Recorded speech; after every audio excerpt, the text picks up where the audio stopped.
네, 11월 18일 장 마감 후 방송을 시작하겠습니다. 오늘 모신 분은 유안타증권 파이낸스 허브 강남점 한상혁 과장님. 안녕하세요. 네, 안녕하세요. 네. 자, 일단 오늘 시장 전반적인 분위기 어떻게 봐야 될까요? 일단은 오늘 시장의 전반적인 느낌은 좀 무난한 하루인 것 같아요. 일단 수능 영향으로 1시간 좀 늦게 시작을 했잖아요. 그렇죠. 그래서 10시에 개장하고 장 초반에는 이 중국 부동산 업체가 또 부도 소식이 좀 들려왔었어요. 거래 정지가 된다라는 좀 얘기가 좀 나오면서 좀 안 좋았던 그런 영향을 좀 받았고, 그리고 국내 확진자가 뭐 또 3천여 명을 육박을 했죠. 3천 넘었죠. 그렇죠. 넘어가면서 이런 소식에 좀 흔들렸습니다.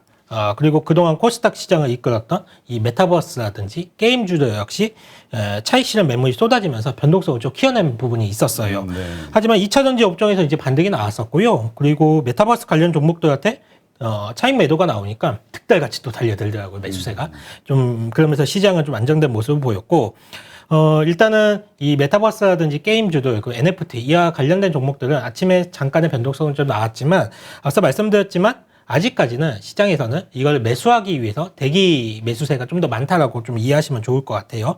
다행인 거는 최근 들어서 조금씩 매수 업종에 대한 다양성이 좀 넓혀지고 있다. 매수세가 좀 확산되고 있다. 업종별로. 이런 부분은 좀 다양해지고 있다는 부분은 조금 긍정적으로 좀 받아들이시면 될 것 같고요. 오늘 수능 날인데 좀 차분하게 시장이 좀 마무리가 된 걸로 좀 생각이 되어지고 있고, 전반적으로 무난했던 시장이었던 것 같습니다. 네. 네.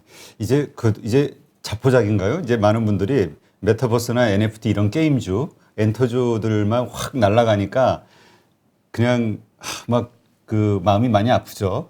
그리고 또 실망하기도 하고 또 언제 거기에 좀 올라타야 되나 이런 네. 고민도 하고 그랬는데 이게 자꾸 이어지다 보니까 그냥 그러려니 하는 것 같아. 또 분위기가 얼핏 네. 보니까. 일단은 뭐 많은 투자자분들과 옆에 동료 PB들한테 저는 최근에 굉장히 전화를 많이 받아요. 어떻게 해야 되냐 이런 질문 아마 비슷한 심정이실 거예요. 그리고 많이들 힘들어하시는 분들이 많아요, 사실. 그렇죠. 왜냐면 시장이 도대체 어떻게 해야 하나 이런 질문을 굉장히 많이 받는데, 미국 시장이 빠지면 오히려 더 빠져버리고, 미국 시장이 오를 때는 따라가지 못하고, 이런 거에 대해서 소외감을 상당히 많이 느끼시는 것 같아요. 아마 대부분 투자자분들이 같은 심정이었을 것 같은데, 일단 외국인들의 시각에서 본다라고 했을 때는 좀 그런 것 같아요. 일단 인플레이션이 생각보다 길어지고 있잖아요. 그렇죠. 이렇게 길어지는 구간에서 연준에서는 물론 물가 상승이 일시적이다라고 좀 얘기를 하고 있지만, 그렇다고 해도 그 일시적인 게 한두 달이 아닌 뭐 6개월 이상 또는 1년 가까이 좀 이렇게 이어진다라고 했을 때, 그렇다면 외국인들의 시각을 본다라고 하면 기업들의 실적 역시도 이제 본격적으로 3분기 그리고 4분기로 들어선다라고 했을 때 이 원가 상승, 그러니까 원재료 가격이 상승되는 부분을 반영되기 시작을 한단 말이에요. 그러면 기업들이 실적이 버텨줄 수가 있겠느냐, 이런 부분에 대한 좀 시각이 좀 있는 것 같고요. 그렇죠. 미국 같은 경우에는 제조업 중심 국가가 아닌 서비스업 중심 국가이기 때문에 인플레이션에 대한 영향을 덜 받죠. 덜 받기 때문에 아예 안 받는 건 아니고 조금 상대적으로 덜 받는 국가이고, 하지만 이머징 국가 내에서 제조업 중심 국가들한테는 이제 치명적인 부분이 좀 될 수가 있잖아요. 이 물가 상승이라는 부분이 결국은 원자재 가격 상승을 제품가에 반영을 해서 전가시켜야 되는데, 그렇게 전가시키는 기업들과 그렇지 못하는 기업들, 그리고 이런 국가들만의 차이점을 상당히 좀 글로벌 증시에서는 차별성을 보이는 요소라고 좀 할 수가 있을 것 같고요. 안타까운 것은 대한민국이 상대적으로 다른 제조업 위주의 그런 국가들보다는 취약한 경제 구조를 가지고 있다는 부분이 상대적으로 좀 안타까운 부분입니다. 이게 무슨 말이냐면, 제조업 중심의 국가들이라고 하면 뭐 대만, 일본, 뭐 한국 이런 국가들 좀 떠올릴 수가 있잖아요.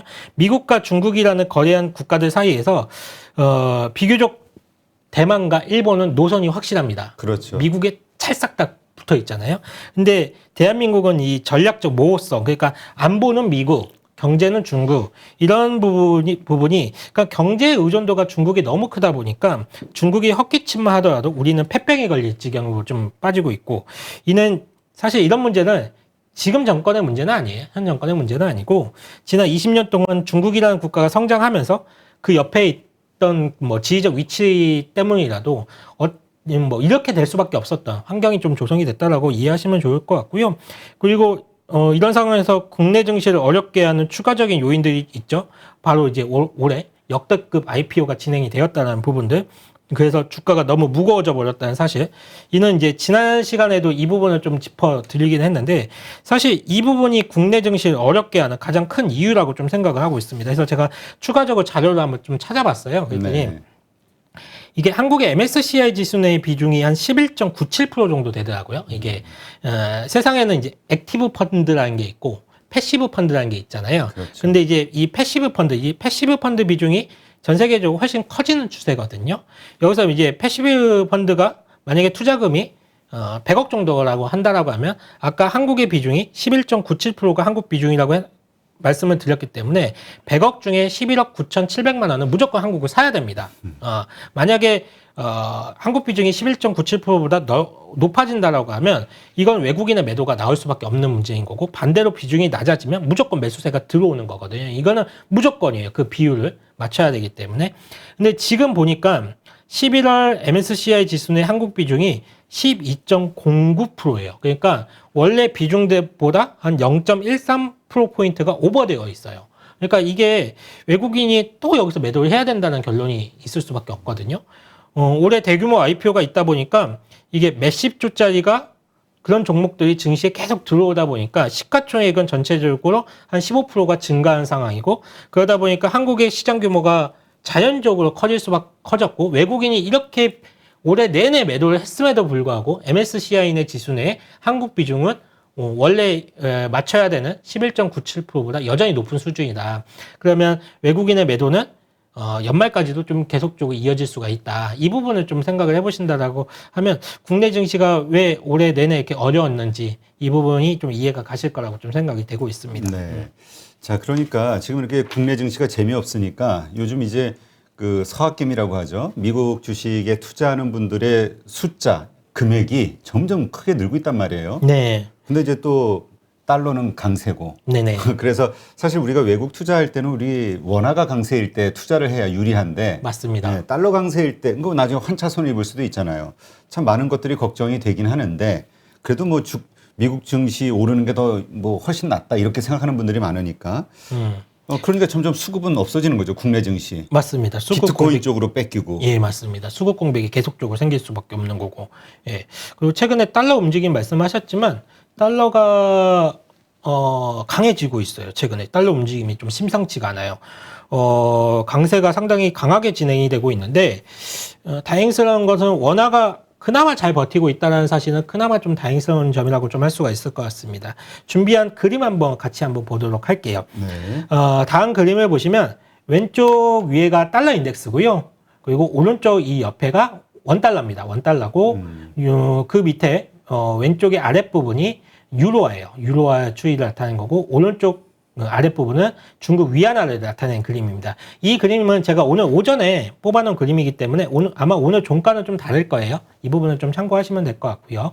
오늘 오전에 뽑아놓은 자료라는 거. 일단 보시면 이 추이를 한번 보시면 달러 인덱스가 상당히 강해지고 있잖아요. 지금 달러 인덱스가 상당히 강해지고 있는데, 이렇게 달러가 강해지는 구간에서는 원화가 튀어야지 정상이거든요. 그렇죠. 그런데 원화는 상대적으로 굉장히 안정화되는 모습을 보이고 있어요.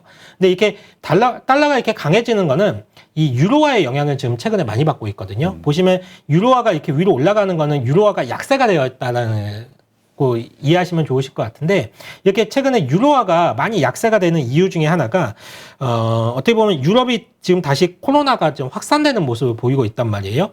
이러면서 유로존 경기가 다시 타격을 입을 수도 있다는 우려, 이게 하나가 있고, 이게 독일, 프랑스, 네덜란드 이렇게 유로존 국가에서 진짜 많은 국가에서 위드 코로나를 선언을 했는데 이게 지금 감염자 수가 급증하고 있어요. 그렇죠. 그래서 다시 경제를 봉쇄하는 국가들이 좀 생겨나가고 있고, 거기에 이제 미국하고 유럽의 그 중앙은행의 스탠스가 지금 좀 달라요. 미국은 이제 테이퍼링을 공식화했고 내년에 금리 인상이 빨라질 것이라는 전망이 나오는 반면에 유럽의 중앙은행은 아직까지도 비둘기파적인 행보를 거듭할 것이라는 것을 확인해주고 있거든요. 이러한 모습들은 유로화를 약하게 만드는 요인이고, 이런 요인들 때문에 달러가 강해지고 있습니다. 그래서 달러가 이렇게 강해지는 국면에서 원화도 약해질 수가 있는데, 우리나라는 중국의 위안화의 영향을 더 많이 받다 보니까 중국의 위안화는 지금 상당히 강세로 좀 많이 가고 있잖아요. 그러니까 위안화가 강세가 유지가 되고 있기 때문에 지금 원달러가 튀지 않고 있습니다. 그래서 이런 부분은 좀 다행스러운 부분이라고 보고 있고, 다만 이렇게 달러가 계속적으로 강세가 이어지는 구간에서는 외국인의 수급에 부정적일 수밖에 없죠. 우려되는 부분들이 상당히 많이 있죠. 다만 이렇게 달러가 강세가 이어지는 구간에서는 조금 그러니까 달러가 이렇게 계속 강해질 것이냐, 이건 아니라고 보고 있어요.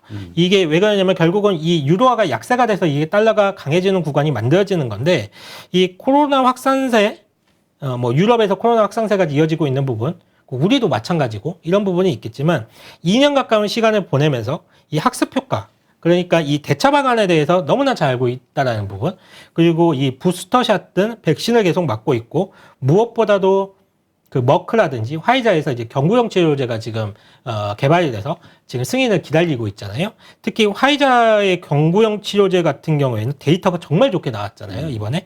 그렇기 때문에 단기간만 놓고 본다라고 하면 이 코로나 확산세 때문에 유로 통화가 상당히 약해지고 달러가 강세가 이어질 수가 있겠지만, 중장기적으로 볼 경우에는 이 유로화 약세가 오랜 시간 갈 거라고 보고 있지는 않습니다. 그래서 이 달러가 강해지는, 이 달러가 인덱스가 강해지는 거는 조만간 안정화되면서 달러가 약해질 수가 달러가 다시 제자리로 찾을 수가 있다라고 좀 이해를 하고 있고, 만약에 그렇다라고 하면 위안화가 강세 구간이 유지가 되고 있고 달러 자체가 약해진다라고 하면 원화는 강해질 수가 있죠.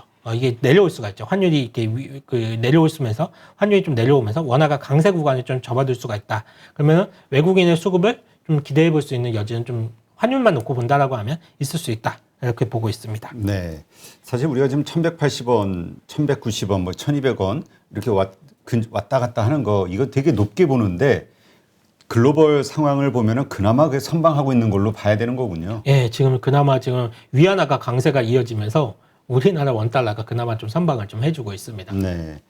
근데 이제 이 달러 강세가 유지가 계속 되다 보니까 사실 신흥국에 투자할 매력이 없잖아요. 돈들이 이제 전부 미국 쪽으로 빨려 들어가는 상황이니까. 그러니까 저 미국 주식 증시는 상황은 점점 돈이 몰리면서 더 좋아지고 있고, 이런 상황이 언제까지 갈 것이냐. 아까 뭐 이게 좀 오래 갈 상황은 아니다 이렇게 말씀하셨지만, 또 내년도 뭐 중반까지 뭐 금리 계속 갈 거라고 보는 분들도 많이 있단 말이죠. 그렇죠. 어차피 중앙은행의 스탠스 자체가 미국 같은 경우에는 테이퍼링을 공식화했고, 이제 금리가 인상되는 시기에서는 전 세계에 풀어졌던 달러들이 다시 미국을 찾을 수밖에 없는 부분이고, 이런 부분들이 달러 강세를 만들어낼 수가 있다라고 좀 생각을 하고 있는데, 전체적인 기조는 그게 맞습니다. 그렇지만 이제 환율이 딱 그것만 가지고 움직이지는 않거든요. 진짜 상대성이잖아요, 환율은.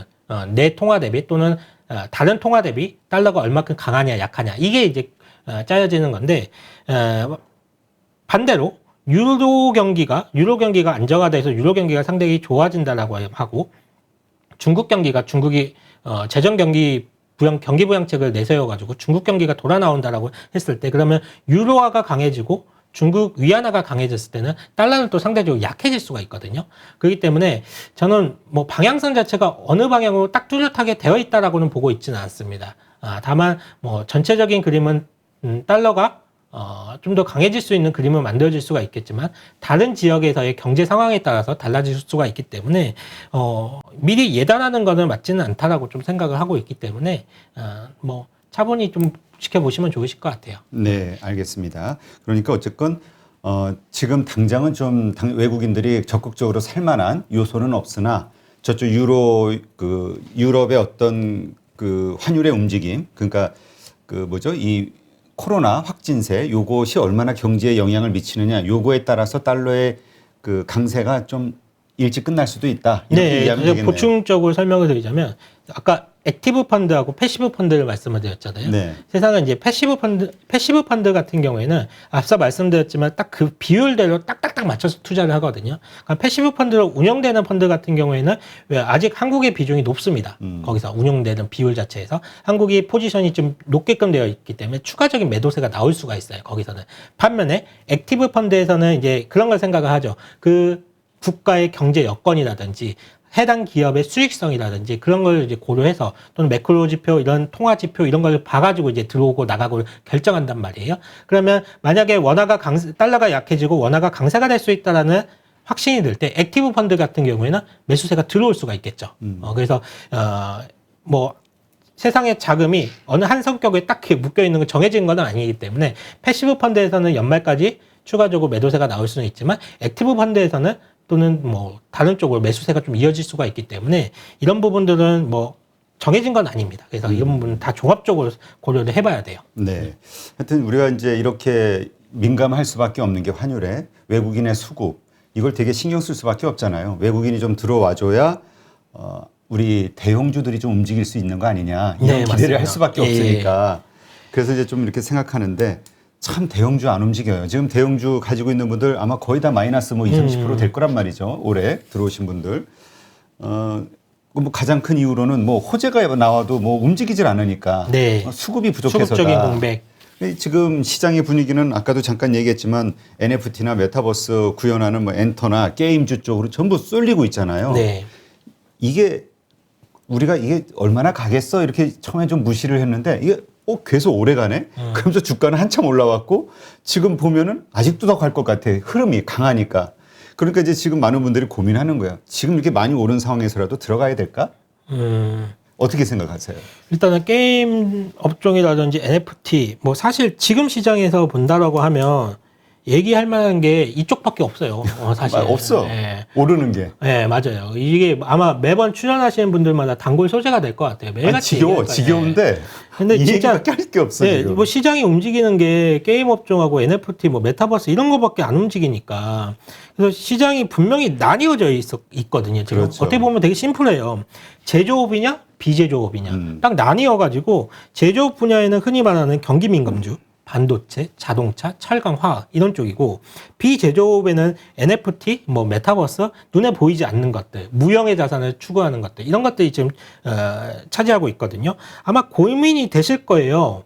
내 건 언제 가요? 뭐 NFT 뭐 어디까지 가요? 뭐 이거 지금이라도 사야 돼요. 이게 아마 가장 큰 고민이실 거예요. 그렇죠. 근데 사실 이걸 아는 사람이 없어요. 이게 아는 사람이 없고 다만 대응을 할 뿐인데 과거에 보더라도 이런 건 있었어요. 그러니까 경제 위기가 있고 난 다음에 지수가 이제 박스권에 갇힌 바가 있었잖아요. 대표적으로 2012년부터 한 2016년까지 거의 박스권이 한 4, 5년 동안 갇혀 있었을 때 사실 이 당시에 지수 플레이를 했던 분들, 그러니까 흔히 말해서 대형주를 위주로 플레이했던 분들은 재미가 없었던 시장이에요. 정말 그 시대 시장은. 하지만 아이러니하게 주식으로 정말 큰 돈을 벌었다라는 분들이 굉장히 많이 탄생되는 시기가 바로 또 이 시기였습니다. 이게 왜 그러냐면 화려하게 개별 종목 장세를 보여주었던 시장이었거든요. 생각을 해보시면 그 당시에 뭐 화장품주들 뭐 날아가기 시작을 했었고, 뭐 삼성, LS 뭐 이런 종목들 뭐 20배, 30배씩 날아갔었고, 파라다이스, 뭐 한샘, 뭐 건자재 업체들 같은 경우에도 상당히 좋은 모습을 보였던 시장이었거든요.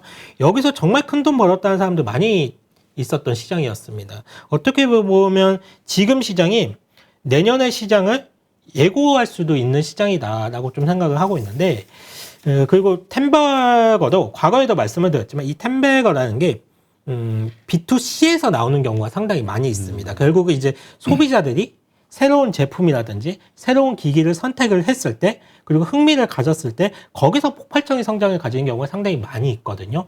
우리가 흔하게 생각을 해보면 최근에 이 스마트 기기, 그 스마트폰이 처음 나왔을 때 거기서 굉장히 스마트폰과 관련된 부품주들 정말 많이 갔었어요. 이제 FPCB를 만드는 업체들부터 시작해서 거기에 뭐 50배, 60배씩 가는 경우 많았었거든요. 그러니까 이렇게 B2C 새로운 기계가 나왔을 때 과연 소비자들의 반응이 어땠느냐. 여기서 정말 큰 투자의 기회가 생기는데 게임 업종은 대표적인 B2C 업종이죠. 그렇죠. B2C 업종이라고 보고 있고 과거의 모습을 생각을 해봤을 때 게임주에서는 사실 이런 새로운 산업과 관련된 새로운 트렌드가 만들어가고 있는 건 사실이거든요. 과거의 게임 산업의 트렌드를 보게 된다라고 하면 우리가 이제 2000년도에 PC가 보급이 되고 온라인 게임이 이제 대세가 되었었잖아요. 그 이후에 2010년도에는 스마트폰이라는 게 등장이 되면서 모바일 게임이 그 중심을 옮겨갔습니다. 그래서 지금도 모바일 게임 뭐 MMORPG 같은 경우는 대세로 자리 잡고 있고 지금은 또 한 단계 레벨업이 돼서 P2E라는 새로운 개념이 지금 막 도입이 되기 시작했어요. 위메이드가 만든 거예요? 네, 위메이드가 지금 개념을 도입해서.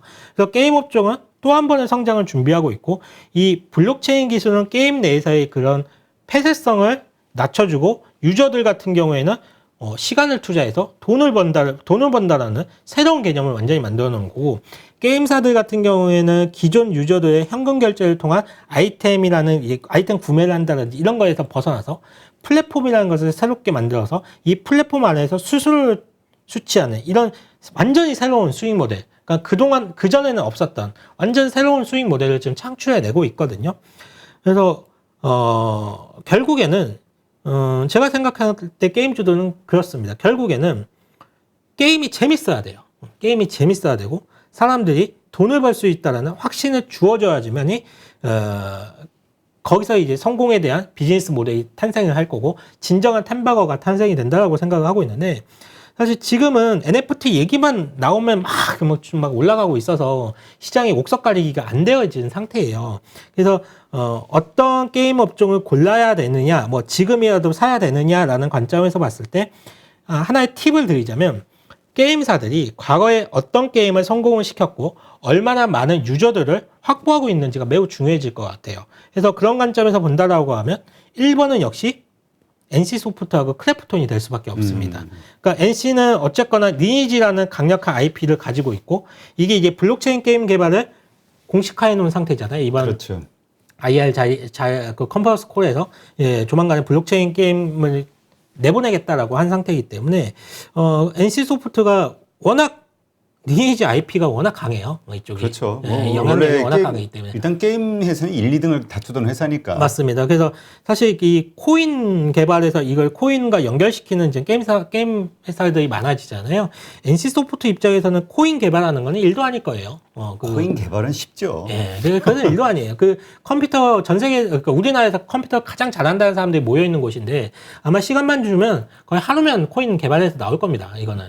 일단 NC소프트가 이 블록체인 쪽을 사업에 진출해서 뭔가를 게임을 내보내는 거는 정말 쉬운 일이기 때문에 조만간 이렇게 정말 이와 관련된 게임이 나온다라고 보고 있고, 크래프톤 역시 이 배틀그라운드라는 글로벌 IP를 보유하고 있기 때문에 대신에 크래프톤은 블록체인 관련된 게임 관련해서 언급한 바가 없어요. 아직까지 그렇죠. 공식적으로 언급한 바가 없는데 못해서 안 하는 거 아니죠 지금. 그렇죠. 크래프톤 역시도. 아니 다 마음만 먹으면 모든 회사가 다 할 수 있죠. 맞아요. 시기를 지금 저울질할 뿐이라고 좀 보고 성과를 있고. 어디서 많이 거둘 수 있는 환경이냐 이게 중요한 맞아요. 거지. 네. 드리고 싶은 말은 결국은 이 게임의 IP 활용이 핵심 중에 핵심이 될 겁니다. 이 IP 활용이. 그렇다라고 하면 그런 관점에서 본다라고 하면 과거 PC로 또는 모바일로 즐겼던 유저들이 다시 유입될 수 있는, 그리고 오랜 기간 운영했던 경험을 바탕으로 게임의 완성도를 높일 수 있는 그런 게임사들이 어디인가, 이런 거에 대해서 항상 고민을 해보신다면 내가 게임 업종에 어떤 종목을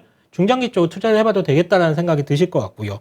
여전히 뭐 1, 2등은 NC소프트와 크래프톤과 NC소프트가 1, 2등을 하고 있기 때문에 이런 대형사들이 시장을 리드할 가능성이 앞으로 점점 많아질 수밖에 없습니다. 네. 그리고 중형급 게임사 중에는 저는 개인적으로 컴투스를 가장 좋게 생각을 해요. 컴투스를 가장 좋게 생각하는데, 크래프톤이 뭐 시가총액이 한 27조 원 정도 되고 NC소프트가 한 17조 원 정도 되고 있고, 그 밑에 단을 본다라고 하면 펄어비스, 그리고 위메이드, 그리고 카카오 게임즈, 이런 업체들이 시가총액이 한 8조 원 정도 되거든요. 그리고 이제 각 회사들마다 신사업에 대한 구상도 다 다르고 적극적으로 이 신사업을 하겠다는 의지도 다 있어요. 그렇지만 이제 컴투스를 좋게 보는 이유는 아직 시가총액이 2조 원 수준을 간 넘어가는 수준이에요, 아직. 그리고 이 서머너즈 워라는 마찬가지로 강력한 IP를 컴투스는 가지고 있습니다. 이 서머너즈 워라는 게임 자체가 이 동서양에서 모두 성공을 거둔 보기 드문 게임이거든요. 물론 크래프톤의 배틀그라운드가 훨씬 더 큰 성공을 거두기는 했지만 어쨌거나 정말 이 서머너즈 워 역시도 지금까지 다운로드 횟수가 1억 3천만 건 이상 다운로드 횟수가 됐고 90개 국가에서 게임 매출 순위 1위를 기록한 게임입니다. 그리고 이게 북미와 유럽에서 굉장히 큰 성공을 거두었기 때문에 사실 뭐 동남아에서 큰 성공을 거두는 것보다 북미 지역이라든지 유럽 지역, 그러니까 이쪽에서는 흔히 해서 좀 잘 사는 국가들이잖아요. 여기서는 노는 물이 좀 다르죠.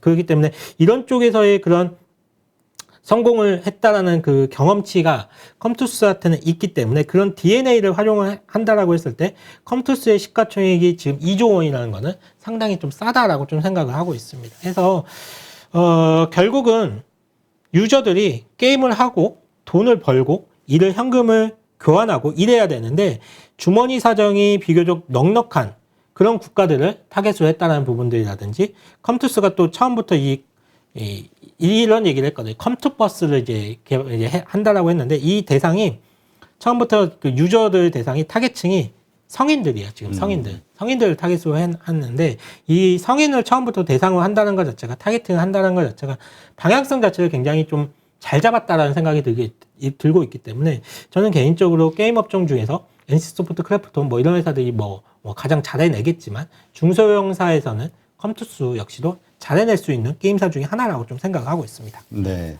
사실 지금 우리가 이제 돈을 벌려면 주도주에서 놀아야 된다, 주도 섹터에서 놀아야 된다 이런 얘기 많잖아요. 네네네. 네, 그게 또 그 맞는 얘기이기도 하고. 근데 이제 지금 주도주라는 거는 한 번 주도주가 그 섹터가 그 테마가 망가질 때까지 계속 주도주로 생존할 것이냐 아니면 그 테마 자체에 내에서도 주도주의 변화가 있을 것이냐.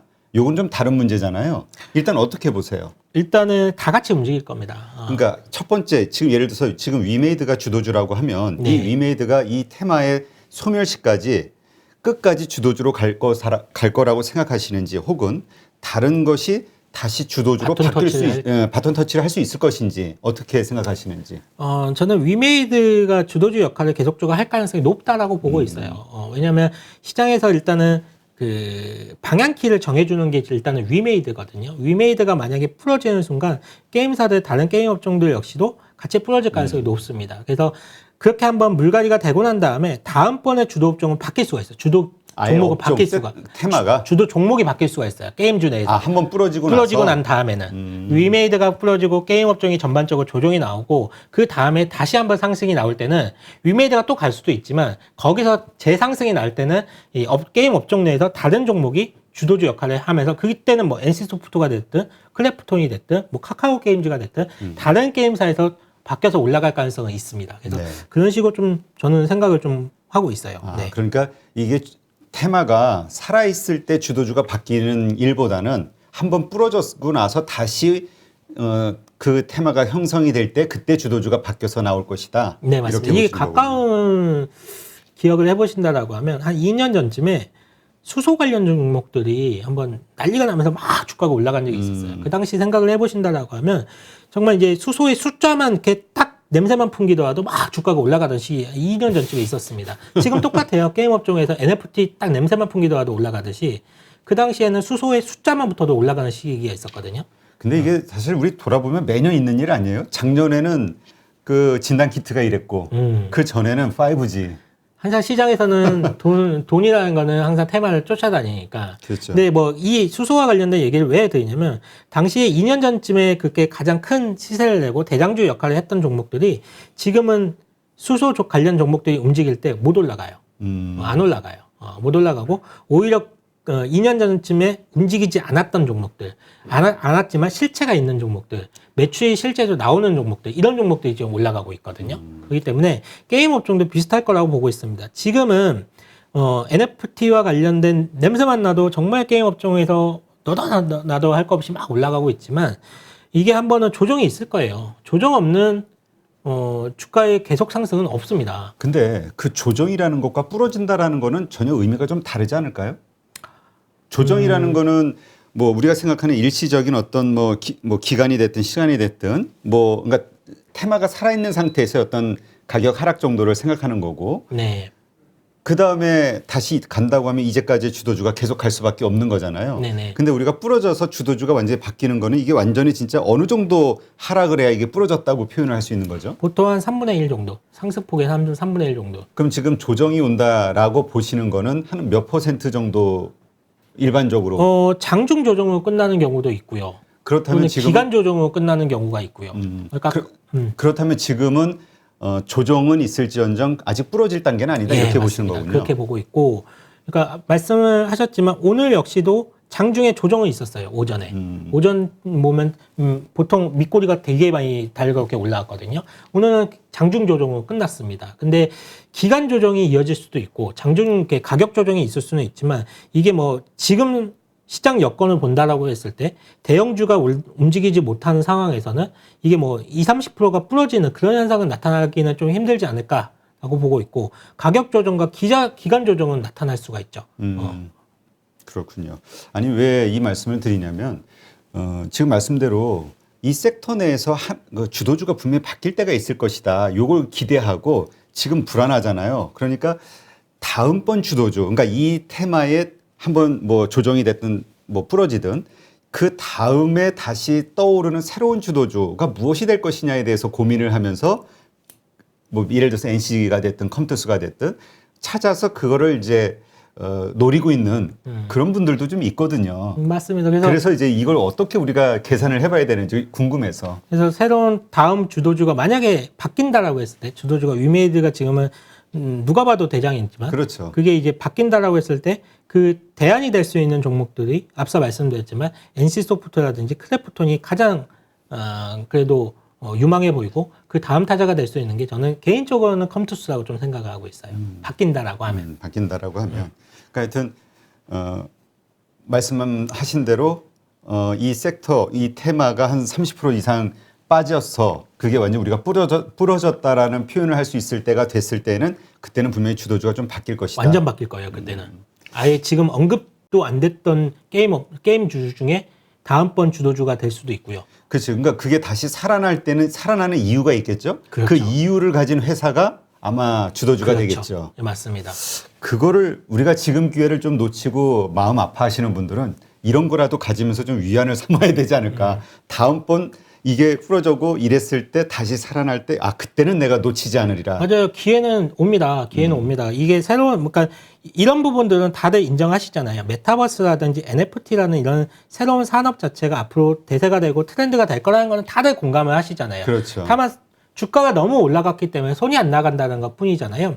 2차 전지 업종도 그랬어요. 과거 4, 5년 전쯤에 본다라고 하면 정말 그때도 주가가 많이 올라갔을 텐데 그 2차 전기차라는 게 대세가 된다는 거는 다들 알고 있었지만 주가가 너무 많이 올라서 손이 안 나갔었거든요. 하지만 다 조정이 나왔습니다. 조정이 나왔었고 게임 업종이든 메타버스든 NFT든 이와 관련된 종목들도 분명히 조정이 나올 거예요. 조정이 나오겠지만 그 조정을 이용해서 우리가 매수를 하기 위해서 그 조정이라는 것을 기회로 잡기 위해서 지금부터는 계속적으로 공부를 하고 스터디를 할 필요가 있어요. 근데 또 조정이 나오면 안 보세요. 그러니까 이거를 잊지 않아야 될 것 같아요. 왜냐면 이게 조정이 나오면 다른 섹터가 막 움직이면 이쪽이 또 그렇지. 그러니까 사람 지금은 심리가. 이 워낙 강하고 모든 관심이 메타버스나 NFT 게임즈에 몰려 있으니까 그래 내 다음번에 매수할 기회가 오면 꼭 사야지 이랬다가 이게 다시 시들해지고 이러면은 아마 생각도 안 날 거라. 왜냐면 다른 종목들이 막 그렇지. 움직이니까 그때 움직이고 그쪽에. 있는. 그러니까 사람이 좀 미리 가서 길목을 지키고 있으면 좋은데 우리는 이상하게 지금 대중의 관심을 받아서 그래도 상당히 오른 다음에야 자꾸 관심이 가는 게 일반인들의 생각이다 보니까. 이 일반인뿐만 아니라 모든 사람들이 다 그렇습니다. 그러니까 이 본성을 어그러야 돈을 벌 수 있다고 거슬러야. 그러니까 산업이 성장하고 이 산업 자체가 초기 산업이라는 것을 계속 리마인드를 시킬 필요가 있어요. 이거는 큰 기회가 오는 산업이라는 것을 큰 돈 벌 수 있는 기회다라는 것을 계속 리마인드를 시키면서 우리가 되새길 필요가 있습니다. 근데 저도 이제 노트 좀 필기를 해놔야 되겠어. 게임주가 부러지고 나서 그 다음 떠오르는 이유를 가진 다시 그 테마를 살리는 이유를 가진 게임주 무조건 사놓자. 네. 이렇게 좀 각인을 좀 해가지고 일주일에 한 번씩 이렇게 보면서 지금 내가 비록 위메이드를 놓쳤지만 그러니까 지금 이렇게 게임 업종을 놓치신 분 또 NFT를 놓치신 메타버스를 놓치신 분들은 실망하실 필요 없어요. 분명히 가격 조정은 줄 것이고요. 다만 그 가격 조정에 주었을 때 그 기회를 잡으셔야죠. 그때는. 자, 지금 못 가지고 있어서 마음 아픈 분들 그리고 속상한 분들 우리 이렇게라도 위안을 갖자고요. 꼭 다음번에는 내가 게임주로 돈을 벌 수 있다. 자, 정말 이러한 주식들을 가지고 있는 분들은 지금 아마 가장 해피할 거예요. 가장 주식이 정말 쉽다. 주식 할만하다. 왜 수익이 자꾸 엄청나게 불어나고 있으니까. 그렇죠. 댓글창을 봐도 우리 그런 분들 많거든요. 근데 이제 정말 우리 대형주가 됐든 경기 민감주 가지신 분들 지금 상황 정말 안 좋죠. 계좌 전부 파란불이고. 자, 이런 분들 현실적 고민. 지금 팔아야 될까? 옮겨 타야 될까? 아니면 버텨야 될까? 어떻게 생각하세요? 이 반대쪽 사이드를 가지고 계신 분들은 진짜 힘들어요. 그러면 그렇지. 그쪽 분들은 사실 시장이 지금 주도 업종에서 자금이 나와가지고, 그러니까 이쪽 앞서 말씀드렸던 메타버스 쪽이라든지 이런 쪽에서 자금이 나와가지고 순환매가 돌아야 되는데 전혀 그러지 못하고 있어요. 그러다 보니까 별다른 악재가 없음에도 불구하고 자동차, 반도체, 화학, 철강 이런 쪽은 매도가 계속 나오는 거예요. 이게 지치는 거거든요. 그러니까 다들 심리 똑같습니다. 저쪽으로 가면, 옆 동네에 가면 하루에도 20%가 올라가고 하루에도 30%가 올라가는데 내 계좌 수익률에 경기 민감주 같은 경우에는 실적도 좋고 다 좋다고 하는데 마이너스 20%가 찍혀 있어요. 그러니까. 그러면 이걸 팔아가지고 적어서 옮겨 타서 하루만 20% 먹으면 손실폭이 다 맺어지는데, 그러니까 그 생각이 가끔 날 때가 있거든. 그 생각이 나니까 사람들이 참다 못해서 이제 매도가 나가는 겁니다. 매도가 나가고 저쪽에서 한번 해볼까라는 생각을 가지게 되는데, 그런 매도가 나오다 보니까 또 멀쩡한 주식도 조금씩 흘러내려요. 이게 악순환이 좀 되는 건데, 사실 그리고 또 하나 그러게 할 때 겁나는 게 주변에서 그러거든. 이런 그 평범한 개인 투자자, 그러니까 이 투자자의 입장에서 이런 생각이 들고 이런 액션을 참다 못해서 하려고 하는 이 순간이 바닥이다. 이런 얘기도 들리니까 또 겁나는 거라. 맞아요. 그게 팔고 나서 날아갈까 봐. 사실 지금과 같은 시장, 지금 한 업종에만 쏠려가지고 나타나는 시장이 계속되리란 법은 없어요. 언제가 결국은 작은 빌미를 가지고 시장이 확 바뀔 가능성이 높은데, 제가 볼 때는 지금 가지고 있는 종목들을 팔고 NFT 관련 종목을 산다? 이건 좀 아닌 것 같아요. 물론 앞서 이제 게임업 쪽에 대한 긍정적인 시각을 좀 저도 갖고 있는 건 맞는데, 이런 게임업 쪽이 긍정적이라고 했을 때 내가 다른 섹터 쪽에 있는 종목을 팔아서 옮겨라, 이런 건 아니에요. 이런 종목은 아니고, 사실 이제 근본적으로 봤을 경우에 이 대형주 쪽이 지금 힘을 못 쓰는 이유는 단 하나의 이유예요. 수급 공백이에요. 수급 공백. 수급이 없어요. 지금 매수를 유지할 수 있는 수급이 없거든요. 외국인이 결국은 이 시장을 끌어올려줘야 되는데, 앞서 말씀을 드렸지만 외국인은 뭐 패시브 자금에서는 계속적으로 매도가 나갈 수밖에 없는 상황들, 이런 상황들 때문에 외국인의 매도세가 이어진다라고 하면 결국은 국내 증시에서 누가 대형주를 끌어서 올릴 것인가, 사실 수급이 공백이 있거든요. 그렇죠. 예, 뭐 올해 내내 정말 힘을 보여줬던 개인 투자자들 역시도, 이 개인 투자자들에서 진짜 큰 돈을 운영하시는 분들은 지금 만나보면 연말까지 주식을 살 생각이 없어요. 지금 주식 사면 뭐 할 거예요? 그치. 연말 되면 또 팔아야 되는데. 그러니까 지금 해가지고 얼마 벌겠어? 이런 얘기 하시는 분들이 있어요. 이렇게 정말 큰 돈을 운영하시는 분들은 내가 사가지고 지금 사가지고 한 달 뒤에 팔 주식은 안 사거든요. 보통 사가지고 1년 이상을 1년 정도는 두고 보고 장기적인 트렌드를 먹겠다라고 했을 때 큰 돈이 들어오는 건데, 앞으로 뭐 12월 말일 되면 양도세 이슈가 있고 세금을 내야 되는 부분들 때문에 매도를 해야 된다라고 하면 그 자금들은 절대 지금 움직이지 않습니다. 그러면 외국인에서는 매도세가 나오고 개인의 큰 손들은 안 움직이고, 그렇기 때문에 수급적인 공백 현상이 나올 수밖에 없거든요. 이게 만약에 해결이 되려면 정말 이게 한 큐에 해결할 수 있는 방법이 있어요. 이 수급적인 공백을 한 큐에 해결할 수 있는 방법인데, 우리나라가 MSCI 선진국 지수에 편입되면 됩니다. 그 한참 후의 얘기인데. 정말 그러면 한 큐에 해결될 거예요. 그러면 이게 그렇지. 만약에 생각을 해보세요.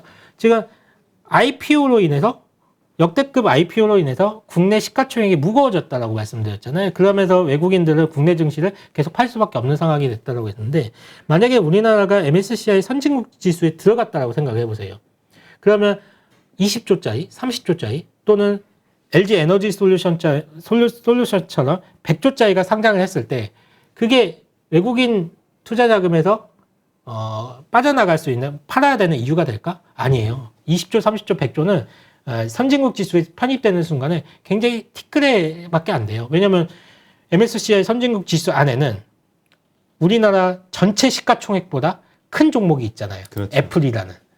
애플이라는 우리나라 전체 시가총액보다 큰 종목이 거의 떡 하고 있는데, 거기서 뭐 우리나라에서 뭐 10조, 20조짜리가 상장했다고 했을 때 이걸 팔아야 되나? 그게 아니거든요. 그렇기 때문에 우리나라가 진짜 이런 수급적인 공백이 없어지려면 MSCI 선진국 지수 편입되는 순간 이런 것들은 싹 사라집니다. 근데 이건 이제 빨리 우리 편입이 됐으면 좋겠어요. 저 정부 정책 당국자들의 어떤 결정이 필요한 거라. 그리고 그렇죠? 하겠다라고 뭐를 하는데 뭐 여러 가지 뭐 여건이 그러니까 MSCI 측에서 요구하는 조건이 좀 있죠. 그렇죠. 이렇게 뭐 환율 시장부터 환율 시작해서 24시간 예. 거래될 수 있게 뭐 이런 환율 개방해야 요건들이 되고. 있는데 그런 부분들을 사실 정부에서 그냥 공무원들이 잘 논의를 해서 해결해 주면 좋은데 아직 이런 것들이 아직 해결되지 않는 부분에 있어서 참 안타깝습니다. 그래서 네. 하여튼 한국 시장의 좀 더 성장 그리고 그게 결국 기업들의 성장이니까 주식 시장이 활성화되고 커져야 기업들이 정말 나스닥 보세요. 미국 기업 얼마나 뭐 혁신이 막 일어나잖아요. 맞아요. 투자자들이 돈을 계속 갖다 주니까. 전 세계에서 지금 몰려들잖아요. 그렇죠. 네. 그러니까 한국도 역동적이 되려면은 정말 뭔가 이렇게 규제를 많이 풀어줘야 돼요. 뭔가 혁신이 좀 필요한데 하여튼 정부 정책 당국자들이 일단 기본적으로 선진 시장을 좀 만들어 보자 이런 생각을 좀 가지고 있어야 되는데 금융에 대해서는 워낙 보수적들이라. 맞아요. 네, 하여튼 이게 좀 IMF 때 많이 당해봐서 그치, 환율에 우리가 지금 예. 뒤에 있는 거야. 그 공포심이 트라우마가 환율에 있어요. 대한. 네. 그리고 또 이게 하나 바뀐다고 했을 때 시스템이 바뀌어야 되는 게 많잖아요. 일단 공무원 입장에서 일이 엄청나게 많아지지. 맞아요. 우리 일 만드는 거 싫잖아요. 네, 맞아요. 그런 것도 좀 있을 것 같아. 자, 우리 그러면 이거 외에 추가적으로 우리가 좀 관심을 가질 만한 섹터 어디가 있을까? 지금 보면 아무래도 이제 그 엔터 미디어 쪽 네. 이쪽인 것 같아요. 일단 뭐 그쪽 엔터 미디어 쪽도 상당히 좋고요. 근데 사실 이쪽도 주도업 쪽을 자리 잡은 지 꽤 오래됐고, 저는 지금 한두 달 전에도, 한 두 달 전부터 계속 말씀드리지만, 경기 민간주 쪽에서 이 끈을 놓치지 마라. 그러면서 조선업종 계속 좀 보셨으면 좋겠어요. 이게, 사실, 내년 생각을 한다라고 하면 계속 좀 사모하고 볼 수 있는 그런 섹터라고 좀 생각을 하고 있거든요. 그동안 이제 조선주도이라고 하면, 주가가 상당히 좀 부진했었는데, 그게 이제 후판 가격이 상승 이런 부분들에 영향을 받았는데 이게 배를 만드는데 후판 가격이 전체 3분의 1이나 차지하니까 지금 조선 업종이 주가가 부진한 이유는 수주가 부족해서 그게 아니에요. 수주가 부족해서 지금 조선 업종이 주가가 안 좋은 게 아니라 후판 가격이 너무 빨리 올랐다는 것 때문에 오직 그 이유 때문에 조선 업종의 주가가 조정을 받고 있는 거거든요. 그리고 지금은 후판 가격, 이제 이미 이렇게 이만큼 오른 후판 가격이 이미 신규 수주에 반영이 되고 있습니다. 그래서 지금부터는, 새롭게 이어지는, 새롭게 생길 수 있는 수주는 모두 다, 올라간 후판 가격으로 계약을 맺기 때문에 수익성은 다 이어질 수가 있어요. 그렇기 때문에 저는 조선업 쪽에서 상당히 좀 좋게 생각을 좀 하고 있고, 최근 이제 또 눈여겨볼 만한 게 머크사에서 눈에 띄는 발주가 하나 있었는데, 이게 메탄을 연료로 해서 하는 그 컨테이너선 발주가 하나 있었어요. 이게 왜 그러냐면 그동안은 배에는 벙커CU로 이제 추진선을 만들었잖아요. 벙커CU를 연료로 했었는데 이게 친환경을 생각해야 되기 때문에 탄소가 배출되지 않는 이런 친환경 선박과 관련해서 이 메탄을 이용한 선박 발주가 처음 있었단 말이에요. 2023년부터는 선박에 대한 환경 규제가 본격화되는 시점이고 그렇다라고 하면 지금부터 발주되는 선박들은 다 친환경 선박으로 좀 바꿔야 됩니다. 바꾸거나 발주를 새롭게 넣어야 돼요. 그 상황에서 해운사들이 작년, 올해 어마어마한 돈을 많이 벌었기 때문에 비싼 친환경 선박을 살 수 있는 충분한 능력도 돼요. 니즈도 있고 해서 저는 이제 이 친환경 선박과 관련된 수주가 상당히 많아질 거라고 좀 기대를 좀 하고 있고요. 더 중요한 것이 이 조선업종 같은 경우에는 경쟁하는 데가 중국하고 대한민국이 경쟁을 많이 했잖아요. 그렇죠. 근데 이번에 머크사에서 발주한 이 친환경 선박과 관련해서는 중국 업체들이 하나도 경쟁에 참여하지 않았어요. 이게 기술력의 차이 때문이죠. 그러면 이 친환경 선박의 시장이 열린다라고 했을 때 일단은 이 초기 시장은 대한민국의 조선사들이 독식할 가능성이 상당히 높습니다. 그리고 앞서 말씀드렸지만 새롭게 계약되는 그런 배들에 대해서는 이미 올라간 후판 가격이 상당히 올라간 부분을 반영을 해서 이제 계약을 맺고 있기 때문에 저는 경기 민간주 쪽에서 조선업 좀 계속적으로 보셨으면 좋겠고요. 네. 자, 그러면 일단 조선과 관련해서는 사실 뭐 다른 그 어떤 그 리포트나 이런 데에서도 보니까 내년도에 이익이 상승하는 업종 가운데 포함이 되긴 하더라고요. 크진 않지만. 근데 그쪽에 관심을 가진 분들이 또 혼란스러워하는 게 이 전문가들의 의견이 둘로 좀 나뉘어요. 뭐냐면 거기에서 탑픽으로 현대중공업 대표주를 사야 되느냐, 혹은 현대미포조선 가장 상승 탄력이 좋은 여기를 잡아야 되냐. 근데 보통 전문가들은 방송에서는 현대중공업이라고 얘기하거든요. 아닌데 저는 현대미포조선 항상 탑픽으로 말씀드리는데. 근데 그러니까 의견이 좀 나눠요. 그래서 한 과장님은 현대미포조선. 네, 저는 현대미포조선 항상 탑픽으로 말씀드려요. 자, 그러면 우리가 매수의 시점을 언제로 잡는 게 좋아요? 아직 더 이렇게 좀 하락할 것으로 보는 분들도 있잖아요. 어쨌든 시장이 안 좋으니까. 아니면 그러니까 더 기다렸다 들어가는 게 나은지, 아니면 지금 시점도 괜찮은 건지. 바닥에서 어떤 종목이든 바닥에서 내가 최저 바닥에서 사겠다는 생각은 버리는 게 좋습니다. 최저가에 사고 싶다. 네, 이 생각. 그러는 거는 없어요. 그렇게 하는 방법은 없어요. 그럼 최고가에서 팔겠다? 그런 방법도 없습니다. 다만 이제 업종과 산업에 대한 성장이 확인이 된다라고 하면 꾸준히 분할 매수하는 게 좋아요. 그래서 저는 조선업종 같은 경우에는 이미 바닥이 나왔다라고 보고 있습니다. 지난 10월 달에 이미 바닥이 나왔다라고 보고 있기 때문에 지금부터는 차분히 좀 모아가 보시면 내년도를 생각을 해보신다라고 하면 좋은 투자에 대한 포인트가 될 수 있다라고 생각을 하고 있어요. 네, 알겠습니다. 자, 그럼 또 뭐 다음 얘기하시려고 했던 게. 예. 그리고 좀 눈여겨볼 수 있는 다음 섹터가 이 3분기 실적을 쭉 이렇게 종목들이 발표를 하잖아요. 네. 종목을 발표를 하는데 단연코 좀 눈에 들어왔던 종목과 섹터가 있다라고 하면 이 폴더블 스마트폰 쪽에 이제 폴더블 쪽 이쪽이 단연코 눈에 좀 들어왔는데 예를 들자면 KH바텍이 이번 3분기 매출액을 발표를 했을 때 1,438억 원을 기록을 했거든요. 근데 이 회사 과거의 분기 매출을 쭉 보시면 과거에 한 300억에서 한 400억 정도의 매출 보였던 회사예요. 한 300억에서 400억 정도. 많이 벌면 한 600억 정도. 그렇게 벌던 회사가 3분기에 1,438억 원을 벌었습니다. 매출액 많이 점프한 거거든요. 물론 이제 폴더블과 관련된 힌지 매출이 급증했기 때문에 이런 부분이 있을 건데, 이 지금 삼성전자에서 올해 같은 경우에 이 폴드 3하고 플립 3가 이제 성공했다는 평을 많이 받잖아요. 그렇죠. 그래서 지금 이제 한 300만 대 정도를 이제 올해 판매가 될 것이라고 좀 예상을 하는 것 같더라고요. 근데 삼성전자에서 올해 성공에 힘입어서 내년에 팔겠다는 목표가 1,500만 대예요. 폴더블을 팔겠다는 부분이.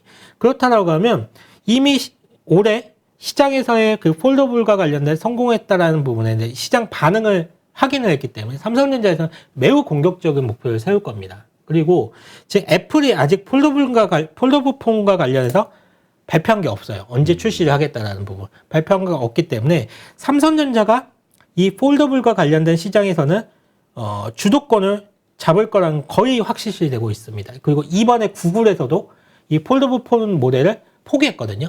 계획을. 왜냐하면 이 접히는 부분에 대한 기술적인 결함 때문에 아직은 기술적 난이도가 높다라고 생각을 해서 구글에서도 포기를 했어요. 이 정도로 좀 어려운 분야이고 그렇다라고 하면 내년도에 폴더블 폰 시장에서는 진짜 삼성전자가 싹쓸이 할 것 같아요. 이 시장은.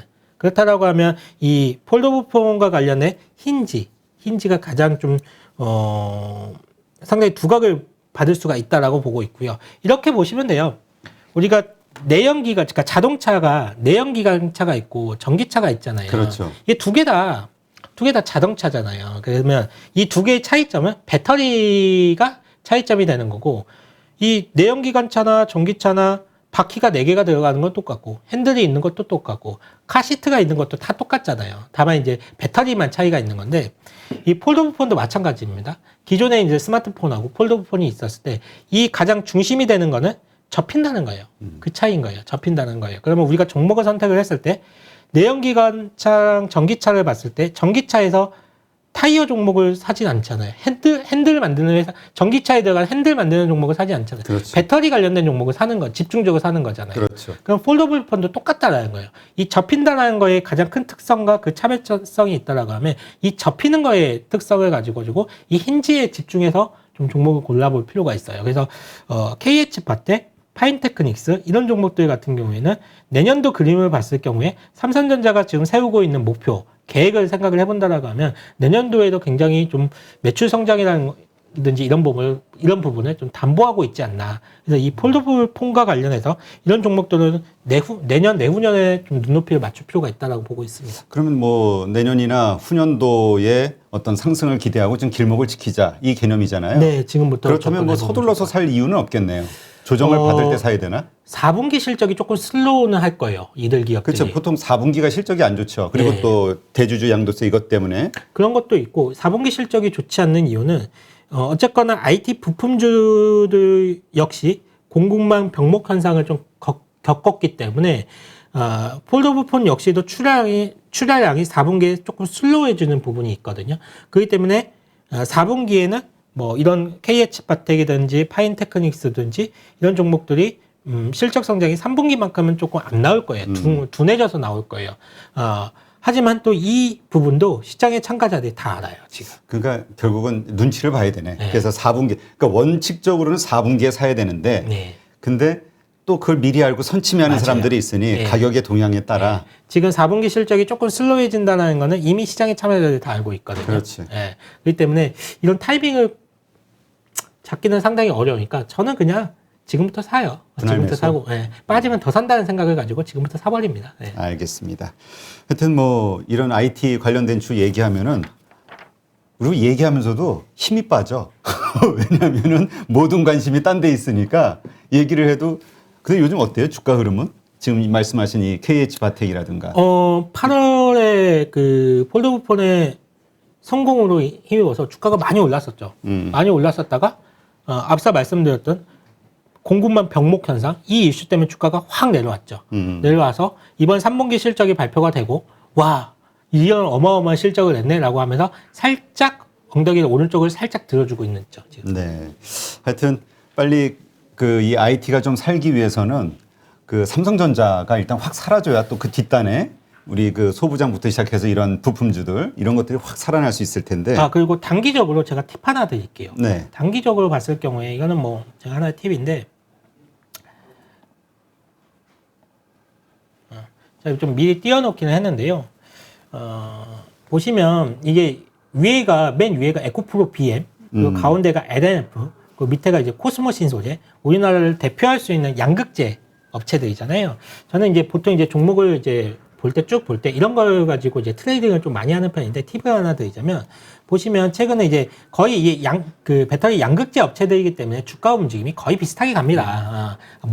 거의 비슷하게 가는데 그런 거에서 본다라고 했을 때 보시면 이 에코프로 BM 위에 보시면 에코프로 BM 보면 이미 이 9월달 전고점을 띄워놓고 지금 가고 있잖아요. 그렇죠. 그리고 LNF도 마찬가지로 좀 당겨서 보면 LNF 역시도 이 9월달 이때가 9월달인데 9월달 고점을 이미 뚫고 올라가고 있잖아요. 근데 보시면 코스모신 소재가 오직 지금 9월달 고점을 전고점을 못 뚫고 있어요. 지금 보시면 그렇다라고 하면 이런 앞선 LNF든 에코프로 BM이든 다 전고점을 뚫고 올라가고 있다라고 하면 그 코스모신 소재 역시도 지난 전고점을 뚫을 가능성이 높겠죠. 그래서 이런 것들은 앞선 두 기업들이 올라간다라고 봤을 때 후단에서 코스모신 소재가 올라갈 가능성이 룸이 좀 있겠구나라고 보시면서 이런 거를 좀 투자에 좀 참고하시면 이런 거는 단기 트레이딩 관점으로 봤을 경우에 좀 유용한 팁이 될 수가 있으니까 한번 참고해 보시면 좋으실 것 같아요. 네, 알겠습니다. 자, 이제 옵션 만기일이 하루 남았죠? 그런가요? 제가 옵션 만기에 체크 안 하는데. 아닌가? 네. 내가 잘못 알고 있나? 갑자기 그러니까. 네. 예. 하여튼 옵션 만기는 지났는데 11월 달 그랬나요? 네, 11월 달 옵션 만기 지난. 네, 12월 지금 뭘 착각했어요, 지금. 지났습니다. 이번 주 11월은 지났습니다. 네네. 네. 이제 이번 주 이제 내일 이제 금요일이죠. 어떻게 해야 되나? 이번 주 마감을 어떻게 해야 될 것이냐 전략을. 일단은 중소형 성장주들이 주도하는 이런 지금의 시장의 색깔이 당분간은 이어질 것 같아요. 이게 뭔가 변화가 있어야 되는데 만약에 그 변화가 트리거가 뭐가 될지 모르겠어요. 뭐 예를 들어서 오늘 미국 시장에서 로블록스가 한 6, 7% 이상의 조정을 보인다든지 뭐 이 메타버스와 관련된 페이스북이죠. 뭐 메타. 그 기업이 또 조정을 보인다든지 이게 좀 빌미로 뭐 내일 또 바뀔 수도 있지만 근데 아직은 뭐 지금의 색깔이 바뀔 만한 그런 트리거는 아직은 발견을 못할 것 같고요. 다만 이격 조정 없는 랠리라는 건 존재하지 않습니다. 분명히 이격이 벌어지면 좁혀질 수밖에 없고요. 그리고 이제부터는 다시 매크로 환경이 불확실성이 좀 커질 수 있는 이벤트가 좀 남아 있어요. 지금 이벤트가 좀 있는데 첫 번째로 좀 생각을 해볼 수 있는 이벤트가 이 부분을 한번 좀 생각을 해보셔야 되는데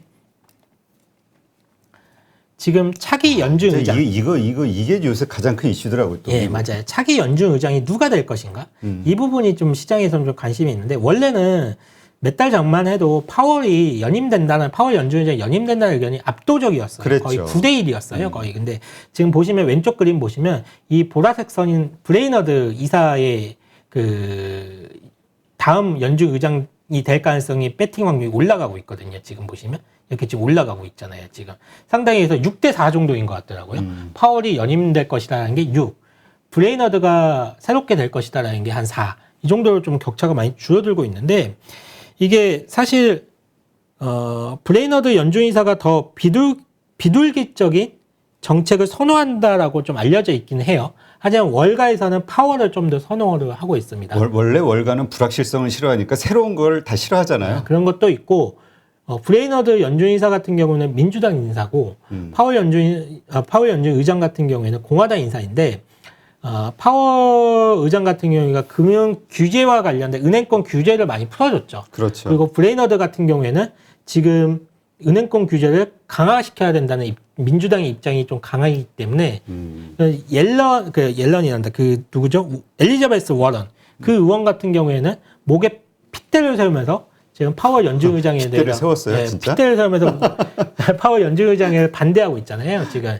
재신임하는 거에 대해서 반대하고 있는데 과연 그러니까 이번 주 백악관에서 추수감사절 이전에 결정을 한다라고 했어요. 그러면 이번 주 주말에 누가 될지 나오거든요, 뉴스가. 그러면 이제 이 부분이 결국은 좀 통화 정책에 대한 불확실성이 뭐 그거를 빌미로 해가지고 뭐 시장이 또 조정이 나올 수가 있기 때문에 이 부분 차기 연준 의장이 누가 될지 이 부분을 한번 좀 지켜보실 포인트가 될 것 같고요.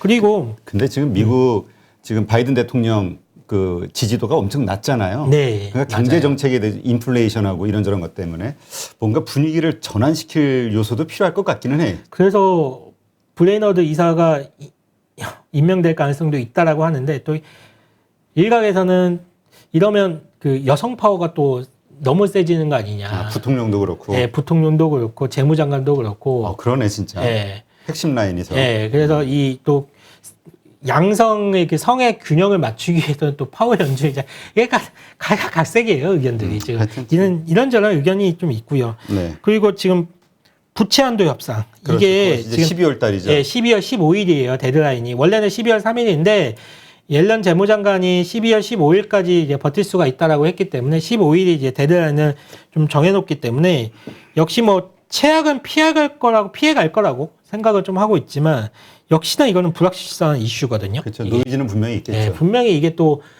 시간이 12월 15일에 다가가면 다가갈수록 또 미국이 또 디폴트가 나니 안 나니 또 이게 또 이제 구실을 잡을 수가 있기 때문에 그렇죠. 이런 부분들은 우리가 좀 계속적으로 경계를 해야 되고 체크를 해볼 필요가 있다라고 보고 있습니다. 네, 알겠습니다. 뭐 이렇게 얘기 듣다 보면은 굳이 이렇게 공격적으로 지금 11월 이 시점에서 끝나가는 시점에서 적극적으로 주식을 사야 될 이유가 별로 안 보여요. 큰 손이신가 봐요. 큰 손들이 지금 대부분 다 그래요. 그래요? 큰 손들이 지금 다 그래요. 아니, 난 쪼막손인데도 그런데? 큰 손들이 지금 근데 내가 굳이 왜 여기서 주식을 여기서 왜 사야 되지? 이런 생각을 많이 하시거든요. 조막손이지만 큰 손의 마인드로. 네. 큰 손이신가 봐요. 네, 알겠습니다. 하여튼 뭐 시장 많이 힘들죠. 방송 보시는 분들 가슴 뭐 속 타시겠지만 이럴 때일수록 좀 마음의 평정심, 여유를 가지고 시장을 좀 보면서 대응하시는 게 오히려 더 투자 수익에 도움이 되지 않을까 이런 생각이 듭니다. 네, 오늘도 이렇게 좋은 인사이트 함께 해주신 유한타증권 한상혁 과장님 고맙습니다. 감사합니다. 네, 오늘 하루도 수고 많으셨습니다.